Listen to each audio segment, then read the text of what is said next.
The word samsara does not mean family. It just means cycling. Who you are right now is a product of certain cycles. There are many ways to look at it. The cycles of the sun, the cycles of the moon, and various other cycles in the universe, we are a product of that.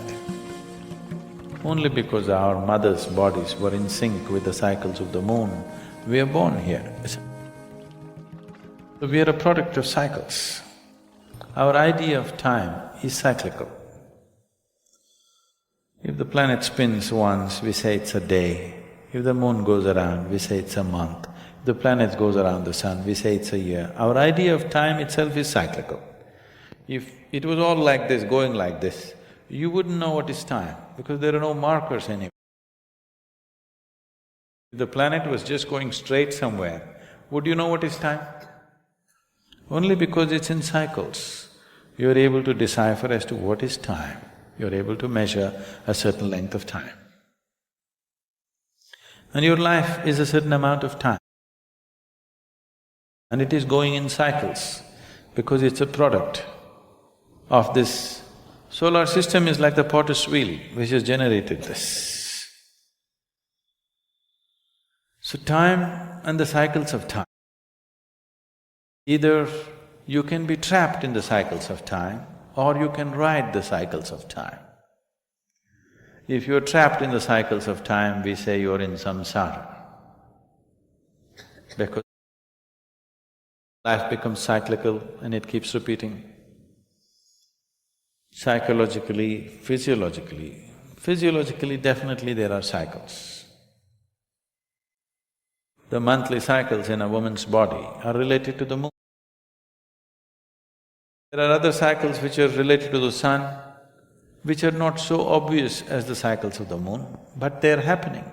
If you observe your life carefully, you will see it is cyclical. Same things are repeating themselves in different colors, but same things are repeating themselves over a period of time. You can actually look whether it is 12 years, it's 6 years, it's 3 years, it's happening at some point. If it is happening in very short cycles, you are heading towards a psychological breakdown. If it's happening in long enough cycles, you are just suffering boredom. So if you're trapped in these cycles, we call it samsara. If you ride the cycles towards your liberation, then we say this is sannyas. Sannyas need not necessarily mean not having a family. Samsara need not necessarily mean that you have a family. You can be a sannyasi and still be in a samsara of your own.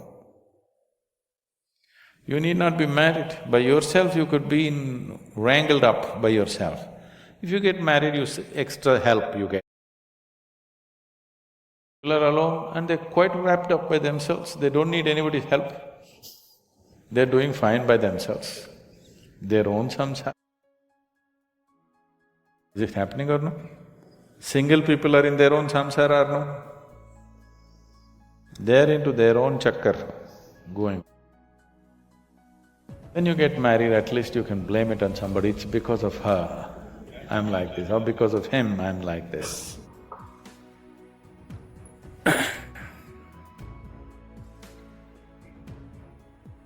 So these words have gotten related to certain aspects of life because generally it's believed that you can be trapped in samsara only when you have a family. Because once you have a family, you have to earn certain amount of money, you have to do certain things, children are there, means certain things have to be managed, so things become cyclical. When things are going in cycles, it feels that everything is better organized. If it was not going in cycles, every day is a new day. With children around you, every day new day, you can't deal with it. It's better it is happening in some system. So you will aspire for a cycle. You will not want new things to be happening every day. You want some order, you want some expected things to happen. Surprises look like disasters. This happened one day. Shankaran Pillai was going home. And suddenly he thought, he's done nothing for his wife in the last few years. So, he bought a huge bunch of red roses and went home and knocked on the door. And when she opened the door, with a big grin on his face, he tried to give the roses to her. She just blew up.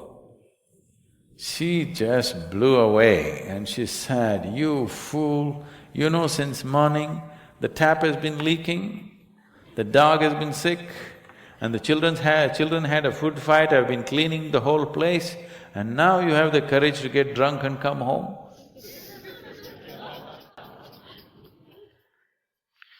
So surprises can be disasters because you aspire for order more than excitement. Once the number of balls that you're juggling are too many, you aspire for order, you don't care for excitement anymore. Yes. If you had 5 children at home instead of 1 or 2, then you would aspire for everything to happen like clockwork. You don't want one extra thing to happen. You don't want anything new to happen in your house. So this is samsara. You want to go in cycles, you're aspiring to be in cycles because cyclical, at least there is a comfort, you know what's coming next. So once you go in cycles, cycle means a circle. If I say you're going in circles, it simply means that you're not getting anywhere. So in the cycles of time, if you're trapped in the cycles of time, you're not getting anywhere but going through the same thing. Because you have poor memory, that's the only safety. Because you have poor memory, you do not realize the same things are being repeated. Suppose your memory opened up to many lifetimes and you realize you've been doing the same stupid things over and over again, you got excited about the same little things again and again, you would feel utterly silly, isn't it? Within the cycle, that cycle means so much. Looks like it's everything. If you break that cycle and something beyond the cycle becomes apparent to you, suddenly what's within the cycle is so limited and so meaningless. The relationships, the activity, the thoughts, the emotions, everything that you held as everything in your life, suddenly, So this is sannyasa. That is, you've broken the cycles of time. You're riding the cycles. You're not trapped in the cycles of time. So can I do this within the family? You can, but nobody need to know. If they know, they won't be able to live with you unless they are also like. People are looking for some bondage. People don't come together seeking freedom, they're coming together seeking bondage, isn't it? If they know that you're not bound by anything, it'll be dangerous to live with a person like that. So, once you've broken the cycles of time, consciously you can be part of it when you want to be. But when you're not, you're not. So being a sannyasi inside a family situation is not that it's not possible. This is not being uncaring, this is not being unconcerned. This is just being free from a certain situation. There are many people who live in the family and they don't care a damn. That's different That is because they're in their own samsara, they're not involved with other samsara. They're in a smaller cycle of their own. Being absolutely involved and not being entangled, that is the way to freedom, that is the way to liberation. If you're not involved, you may be just uncaring, you will be in your own small chakkar of your own. You will see people who seem to be not involved in anything around them Little things about themselves are very important for them. If you disturb that, they'll go crazy. Yes? Have you seen? They don't care if whatever the family, but their coffee must be right. Coffee doesn't come, they'll go crazy. So they'll have smaller cycles. So being a sannyasi within a family situation, it is not that it's not possible, it's a bigger challenge. If you're a sannyasi by yourself, nobody around you, it's a lesser challenge because you don't have to carry anything with you. When Gautama, the Buddha, was asked, is it good to walk in company or alone? He's a very brutal man. He said, it's better to walk alone than to walk with a fool. He's saying, who else will marry you? You're not getting… Who else will marry you? Unless he is a fool, why will he be with you? Better to walk alone than to walk with a fool. It's a loaded statement.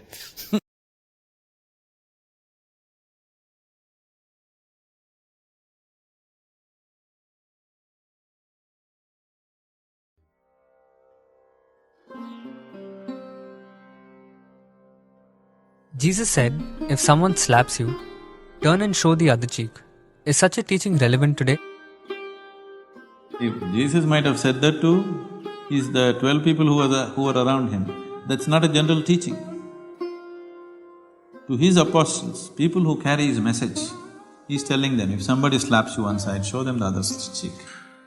He's not telling that to the whole world. That man, the way he lived, he's not the kind to show another cheek. He comes into the temple and throws out all the business. So he didn't say, okay, you got one shop here, keep another shop there. Did he say that? Physically, with bare hands, he's destroying their business, isn't it? He's not the kind of man who'll show his other cheek to everybody. He's telling his apostles, if you want to carry my message, you must be like this. No resistance in you. No matter what people do, you don't deviate from your path, you just stick to your path. That's all he's telling you. Because these cultures are very dialectical, everything is said with an example or a kind of, an analogy. He is saying that if somebody slaps you on one cheek, show them the other, don't deviate. If somebody slaps you on one cheek, if you try to slap him on the other cheek, on his cheek, then you're deviating from your path of peace and love, isn't it? So he's saying, do not deviate from your path, just stick to your path, no matter what somebody does. All he's telling you is, do not become a reaction in your life. If you want to act in your life, you should not react. If you react, you will get enslaved to somebody else, you'll go behind those people. So he's just telling you, do not react. That's his way of saying it. So that's not to be taken literally. His life demonstrates he didn't take it literally, isn't it?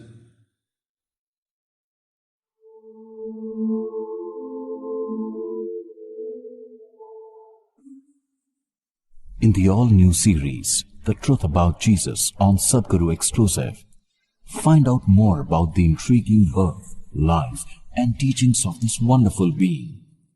Get a yogic perspective on whether Jesus was really born to a virgin and Sadhguru's insights about the teachings of Jesus. Is such a thing possible? It could have been initiated by these three people. If you do not create genetic distance, the old cycles of patterns will take effect whether you like it or you don't like it. This is the most beautiful story about him, that he was an immensely joyful and loving human being. So Jesus versus yoga. No, he is my party. I don't see him as anything different.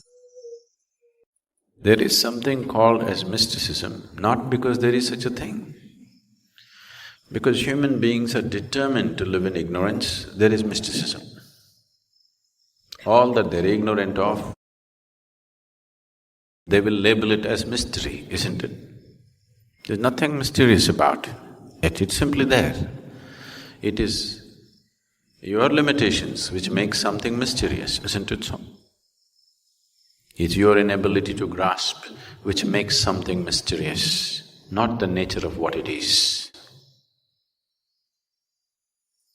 So, beyond darkness, what is? All that you cannot grasp is darkness for you. And that's the whole thing. What you can grasp is so small. If you know 1,000 galaxies, still it is too small in the cosmic scape of existence. And all that you do not know invariably is darkness to you. So, this vast space of darkness, darkness is not a substance. Darkness is not a thing. Absence of light is darkness. Absence of perception is darkness. Absence of knowing is darkness.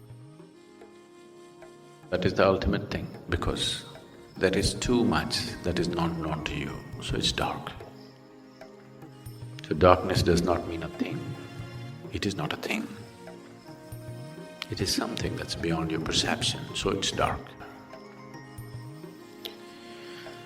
So, all that is dark and beyond your perception, we say this is Shiva, because it's a limitless expanse.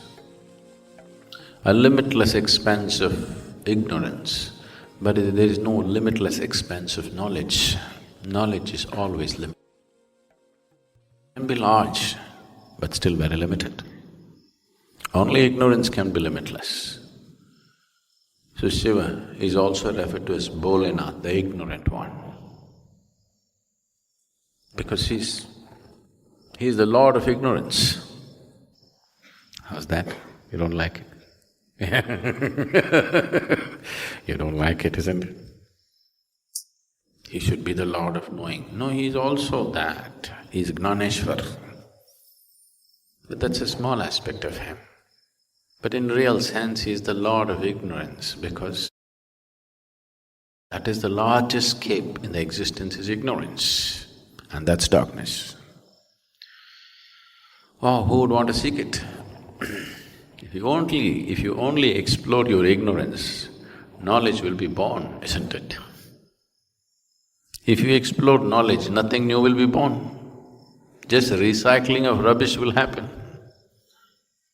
Only if you explore ignorance, knowing can be born.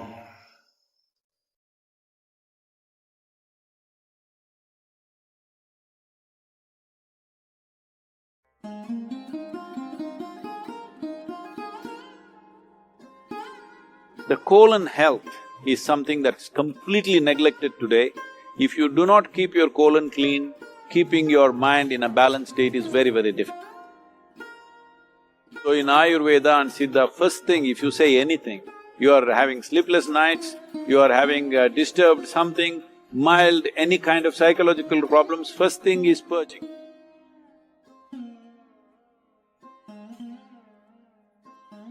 Purge the system, clean the colon, suddenly you feel little balanced. It is not a whole solution, but it'll bring the basic necessary atmosphere in the body to make the corrections. Either with medicine or with necessary practices, you can bring about correction.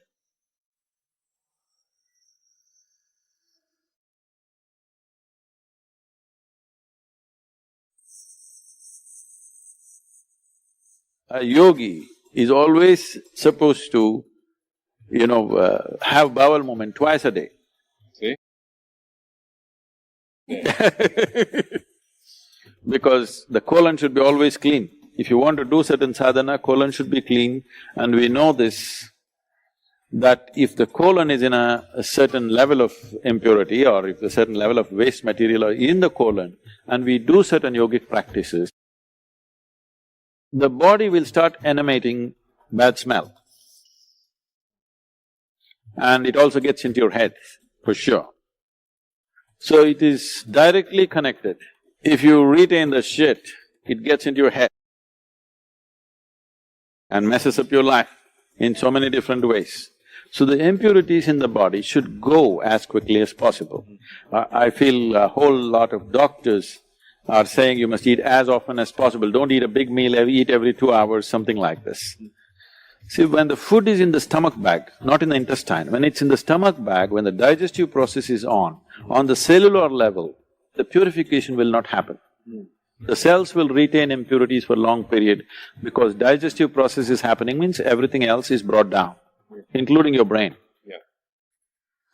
So, in yogic system there must be a minimum of 6 to 8 hours gap between one meal and the next. If that is not possible, at least 4 to 5 hours, 5 hours space is a must. Less than that means you're causing trouble to yourself. In the yoga center, the day starts with a small marble-sized ball of neem and turmeric.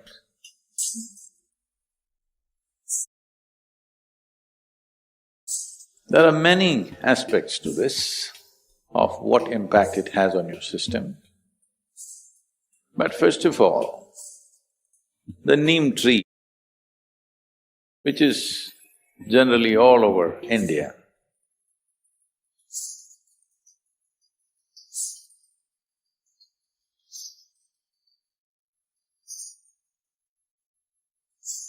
today probably being grown in another 10 to 12 different geographical locations around the world, but originally, by nature, indigenous to Indian subcontinent.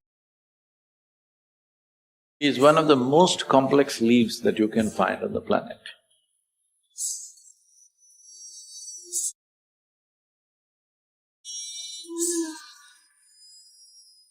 What the neem does to your system? Well, in more tangible terms, one immediate thing it will do is, it will keep your alimentary tract clean. When we say clean, this is a region, this whole digestive process is a region where you have maximum amount of other life. So within this alimentary tract, there are a whole host of microorganisms. Many of them have turned friendly to us. We are living because of them, we are able to digest food because of them. Many functions in the body happen because of them. But still there are many who are harmful to us.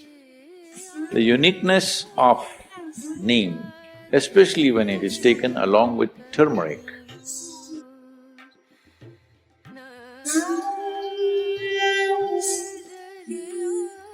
if these two things go together, largely those things which are not necessary for the body, those things which can harm the body, any kind of parasital life which is there, all these things get eliminated.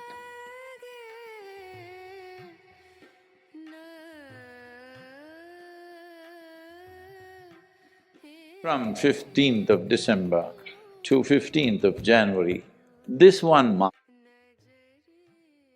because of very diminished influence of sun upon the northern hemisphere, a certain inertia tends to settle into all that is physical. The physical aspect of life tends to go into inertia mode. When the solar influence is at the minimal, diminished influence, inertia sets in. When inertia sets in, one of the consequences is your colon will not be clean. The simplest thing is this, that you keep the lymphatic system up, then keeping the colon will happen. There is something called as triphala.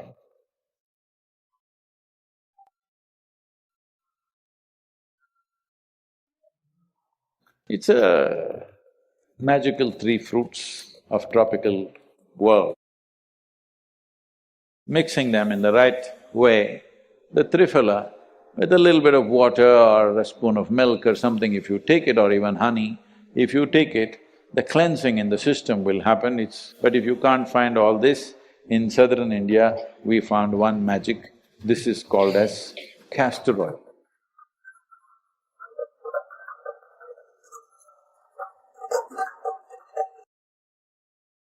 Just a little bit. Half a spoon of castor oil every day in the night, warm it, put it in water or milk and drink it up. You will see your colon remains clean and your lymphatic system gets active because the inertia levels in the body will go down.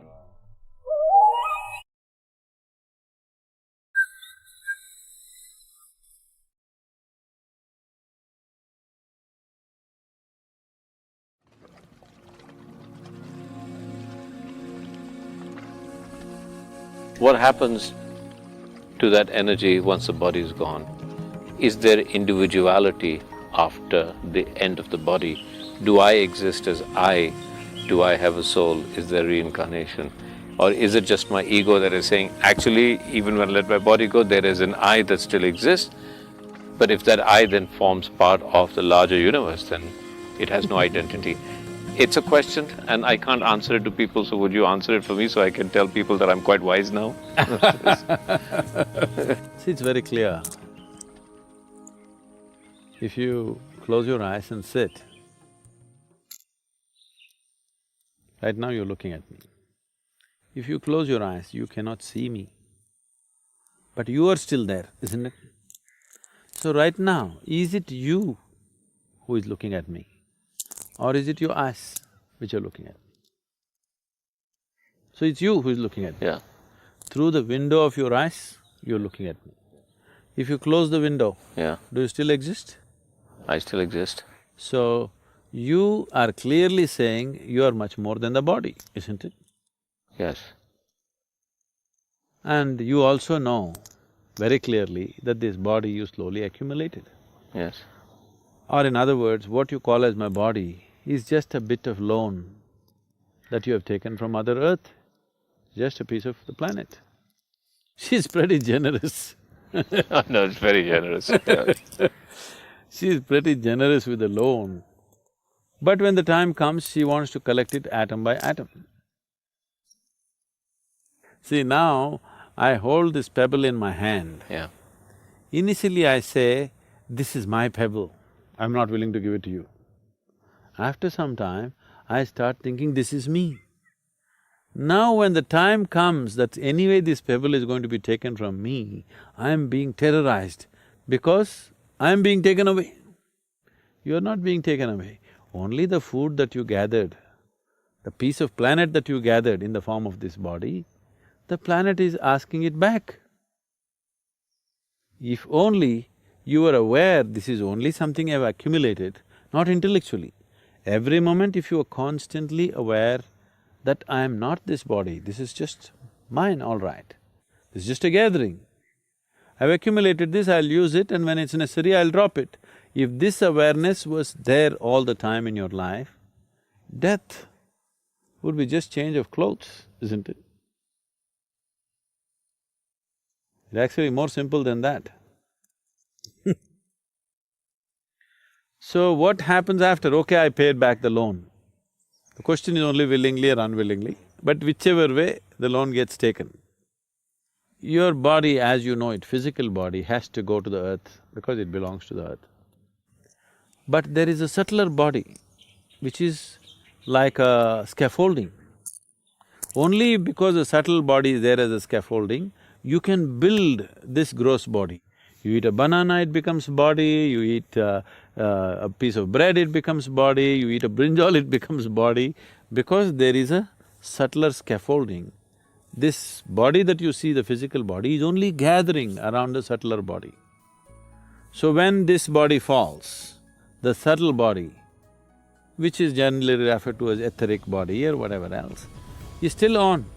It still has some information, but the important difference is, when you had a physical body and a conscious mind, you had a discriminatory capability. So once the body falls down along with your thinking mind, logical mind and a discriminatory aspect of the mind is fallen, there is no more discrimination. You only happen by tendencies. So still there are certain tendencies.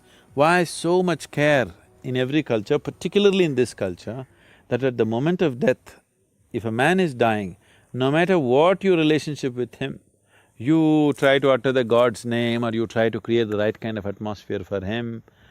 Even if he's your enemy, you say Ram, Nam, Satya, whatever, whatever simple things have been taught to the people, but something to create awareness and pleasantness around him because you want him to live well.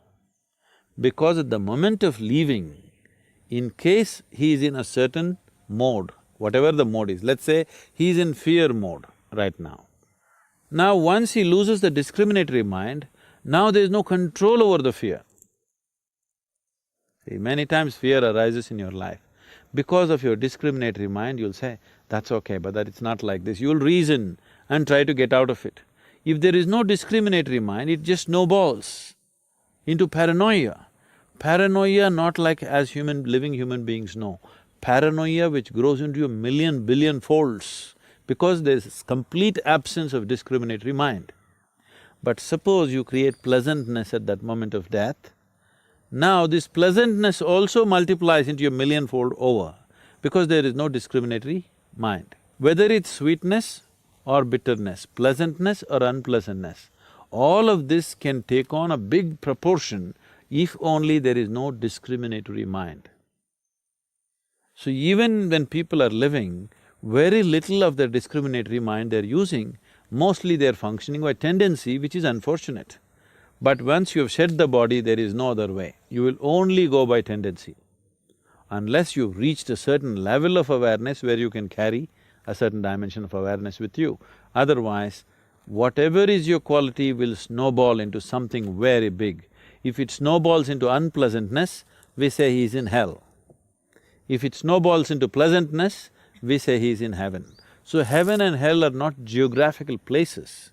It is a state that somebody gets into. And then reincarnation.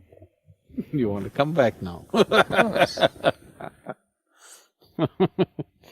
So if there is substantial amount of information still stored, which is the karma, the karmic substance is still strong, then once, suppose you left out of feebleness of energy, that is you became old, energies became feeble and it rested for some time. So this kind of life energy just rests for some time without too much activity. But suppose the energies did not become feeble, but you broke the body by accident or suicide or somebody shot you in the head or somebody broke your heart, whichever way you broke the body and you left, energies were still intense. Now, this will take a long time for it to become feeble without the body and the mind. If you had a regular body and a discriminatory mind, let us say you would have worked out your karma in the next 10 years and made the energies feeble. But now that you don't have a body, these 10 years may telescope into 1,000 years.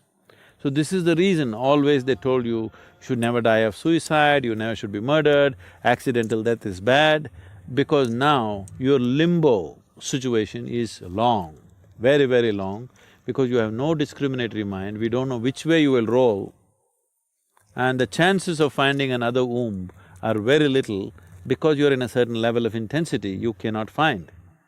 So unless you come to the right level of intensity, you are not suitable to take on a new body. So if you died of old age, energies became feeble, everything is fine with your body, you went to bed and you never woke up.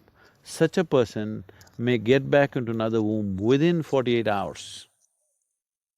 But a person who died by breaking his body, either by accident or otherwise, this person may take we don't know how long, depending upon what level of intensity and how much of the information is still there, unworked out.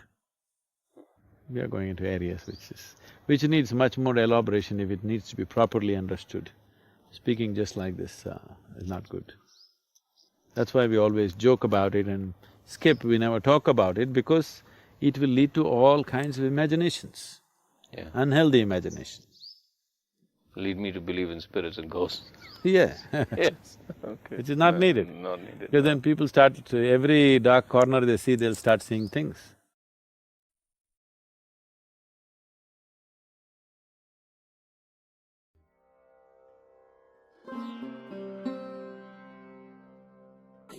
Now death is coming to you, this moment you are leaving. if this moment you can leave with a smile on your face, because most people cannot smile in their lifetime. Yes. People go in spring, they're walking outside, it's springtime, but you don't see a smile on their face. Everything in nature is smiling at them, but they are… Oh, can these people smile at the moment of death? No chance, isn't it? If someone has to smile at the moment of death, definitely he has a little more control, a little more mastery over life situations, isn't it? Somebody dying in an accident cannot say anything about the way he has lived. No. I might have lived a wonderful life, but today I am driving and I am doing 100 mph and just one mistake. Just one mistake. Isn't it? So that's got nothing to do with how I have lived my life. It's just one stupid mistake in driving process. Take away life. Now when you're getting burnt in a car or in an office or wherever, sitting quietly, smiling and dying, very difficult.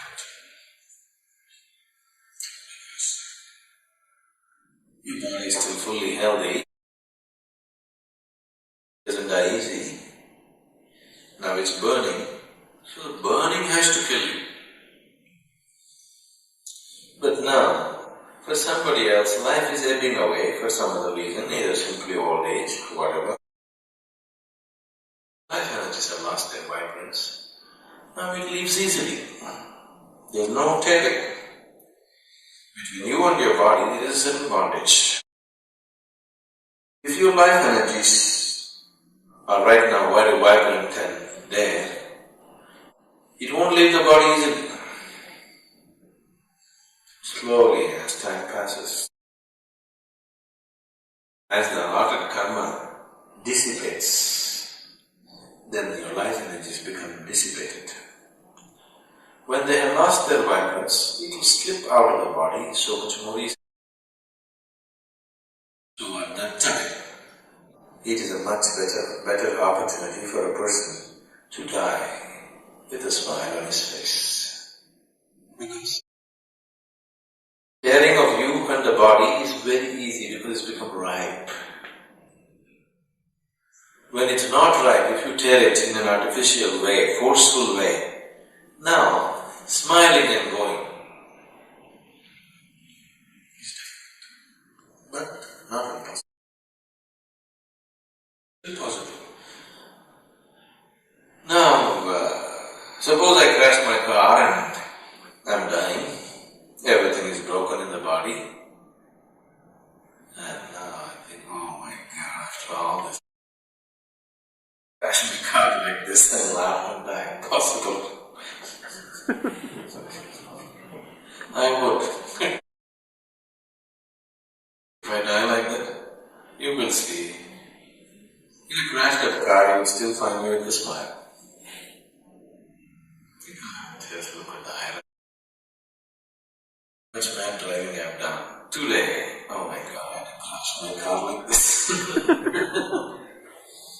It's like, let's say, a great race champion just taking the car out of the parking lot, he crashed and he's dying. Maybe he will laugh.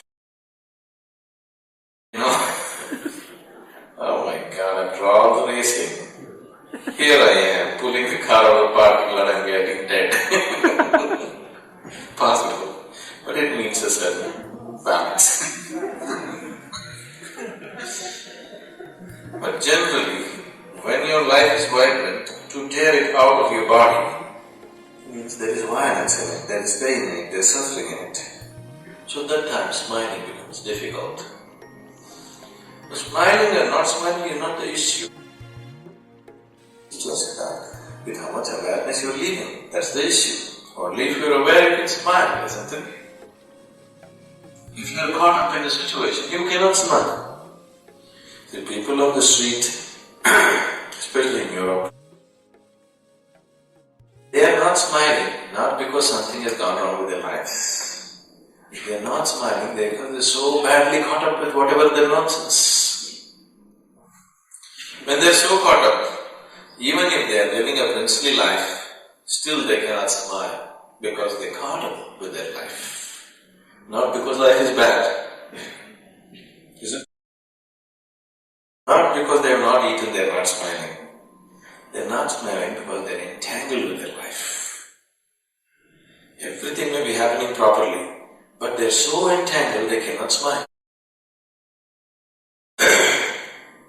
So it is the entanglement. You be able to smile at the time of your death or not smile simply shows the level of entanglement with life. I will die. Better laugh at it and die, isn't it? People who are initiated by me, they must smile and die. They must smile and live. But they must definitely smile and die. You should die smiling. There was a devotee whose name was Appattu Adigal in Tamil Nadu.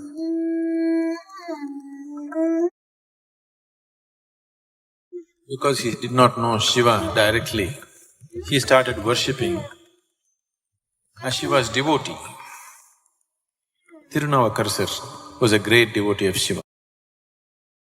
So, Appattu Adigal, who was a rich man, started worshipping Tirunavakarsar as an embodiment of Shiva here. So he did much charity. Everything he named after Tirunavakarsar. If he built a village tank, Tirunavakarsar tank. He built a cow shed for the stray cows, Tirunavakarsar cow shed. He built a temple, Tirunavakarsar temple. He had 4 sons, he named them Tirunavakarsar 1, Tirunavakarsar 2, Tirunavakarsar 3, Tirunavakarsar 4. This is a devotee. They are not reasonable people.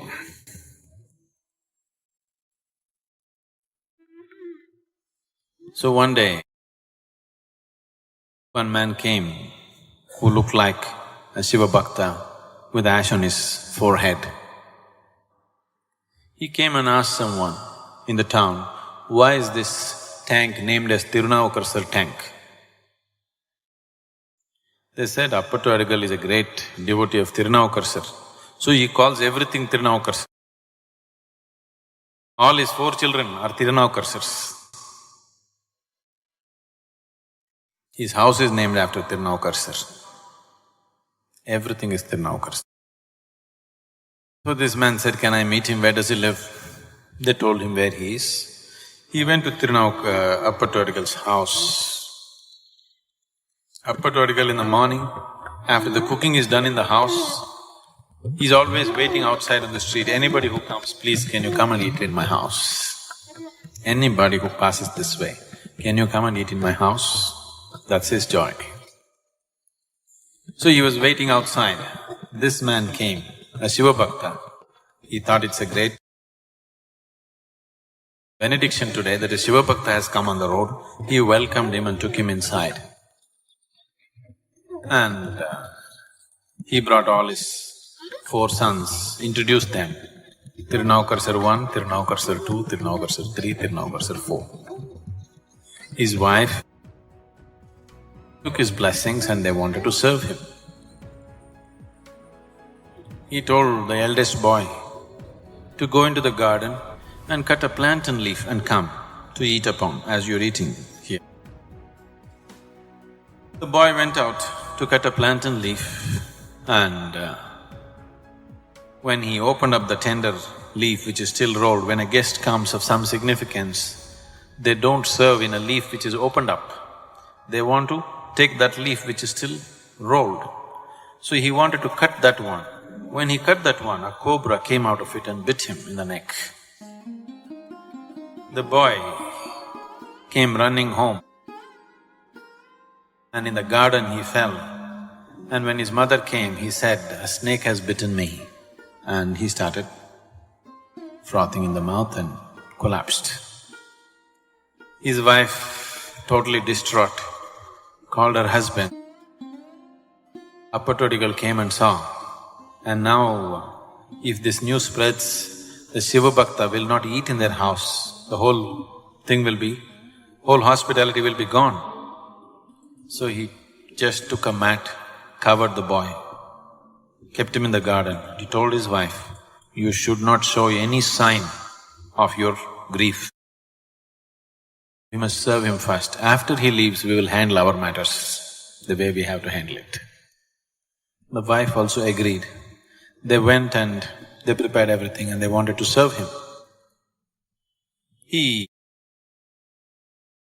wanted the whole family to come and have the meal with him. Then he asked, "Where is your eldest boy?"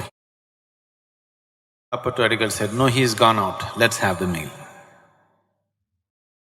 He said, "No, where is the boy? It looks like you're hiding something." Appatodigal said, "Nothing to hide, let us see." "And why have you called all these 4 boys Tirunavukar, sir?" that man asked. Then immediately Appatodigal got angry. "How dare you ask such a question? Do you know who Tirunavukar sir is? He's embodiment of Shiva here. You cannot talk like this." Then that man said, "I am Tirunavukar sir." Then they fell at his feet and then Tirunavukar sir asked, "What happened to your son?" And the man said, "He was bitten by a snake, but I did not want to disturb the hospitality. We wanted you to eat properly and leave." That is before they know he's Tirunavukar sir, just some devotee on the road. Then Tirunavukar sir said, "Don't you do such a thing, bring the boy here." And using certain siddhi, he relieved the boy of the poison and brought him back to life, blessed them and went. These are different kind of people They are completely different kind of people. They don't belong to this world. They just have one foot in this world. Their ways and their ways of living, the power with which they existed is completely otherworldly.